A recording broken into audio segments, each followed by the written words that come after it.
vous ne devinerez jamais qui figure en tête de cette liste. Et pourtant, cette personne continue de faire de la politique aujourd'hui.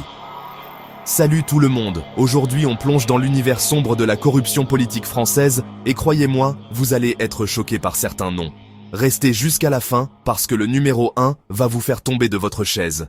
Et si cette vidéo vous plaît, n'hésitez pas à liker, ça m'aide énormément pour l'algorithme. Alors, avant de commencer, précisons une chose importante. On parle ici de personnalités qui ont été condamnées ou fortement soupçonnées par la justice française. Ce ne sont pas des accusations en l'air, mais des faits établis. Et franchement, quand on voit l'ampleur de certaines affaires, on se demande comment ces gens ont pu dormir la nuit.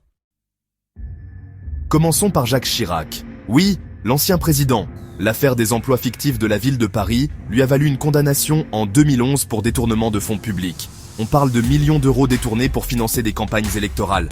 Et le plus fou dans tout ça, il a échappé à la prison grâce à son immunité présidentielle. Pratique, non ? Mais attendez, ça devient encore plus croustillant. Parlons de Christine Lagarde. Avant de diriger le FMI puis la Banque Centrale Européenne, elle était ministre de l'économie sous Sarkozy. L'arbitrage tapis lui a valu une condamnation pour négligence, dans une affaire à 400 millions d'euros. 400 millions. Vous imaginez cette somme ? C'est plus que le budget de certaines villes françaises. Et que dire de Nicolas Sarkozy ?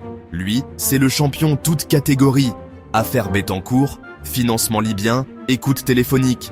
Il collectionne les procédures judiciaires comme d'autres collectionnent les timbres. L'affaire du financement libyen présumé de sa campagne de 2007 implique des valises de billets et des personnages dignes d'un thriller hollywoodien. Et devinez quoi ? Il continue de clamer son innocence. Maintenant, accrochez-vous bien parce qu'on arrive à du lourd. Jérôme Cahuzac, ancien ministre du budget sous Hollande. Ce monsieur, qui était censé lutter contre la fraude fiscale, avait lui-même un compte secret en Suisse. L'ironie est tellement énorme qu'on ne sait plus si on doit rire ou pleurer. Il a menti devant l'Assemblée nationale en niant tout avant de finalement avouer. Résultat, prison ferme et interdiction d'exercer des fonctions publiques. Mais attendez, on n'a pas fini. Patrick Balkany, maire de Levallois-Perret pendant des décennies. Cet homme a transformé l'évasion fiscale en art de vivre. Villas de luxe aux Antilles, comptes cachés, train de vie pharaonique. Tout ça en ne déclarant pratiquement aucun revenu. Il a fini par être condamné à 4 ans de prison ferme. Et le plus incroyable, sa femme Isabelle a pris la relève comme maire. Et on ne peut pas parler de corruption sans évoquer Henri Guaino, proche conseiller de Sarkozy, impliqué dans plusieurs affaires troubles.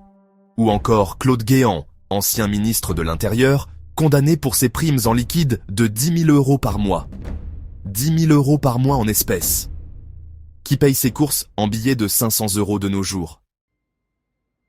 Maintenant, vous vous demandez sûrement qui est le numéro 1 de notre classement ?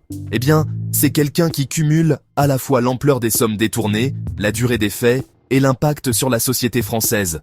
Quelqu'un dont les agissements ont ébranlé la confiance des citoyens dans leurs institutions. Il s'agit de Jean-Marie Le Pen. Oui, le fondateur du Front National. Entre les emplois fictifs au Parlement européen pour des millions d'euros, l'affaire de l'héritage Lambert, où il a hérité de façon suspecte d'une fortune colossale, et les nombreuses condamnations pour diverses infractions, il détient probablement le record. Et le plus fou, une partie de cet héritage a financé l'ascension politique de sa fille Marine Le Pen. Mais ce qui est vraiment choquant, c'est que malgré toutes ces affaires, certains de ces politiciens continuent leur carrière comme si de rien n'était. Sarkozy fait encore des meetings, Marine Le Pen est candidate à chaque élection présidentielle, d'autres ont simplement changé de parti ou de fonction. Alors qu'est-ce que vous en pensez ? Êtes-vous choqué par ces révélations ? Dites-moi en commentaire quel nom vous a le plus surpris dans cette liste. Et si vous voulez que je fasse une vidéo sur les scandales politiques dans d'autres pays, faites-le moi savoir. N'oubliez pas de vous abonner et d'activer la cloche pour ne rater aucune de mes prochaines enquêtes. À très bientôt pour une nouvelle vidéo qui va faire du bruit.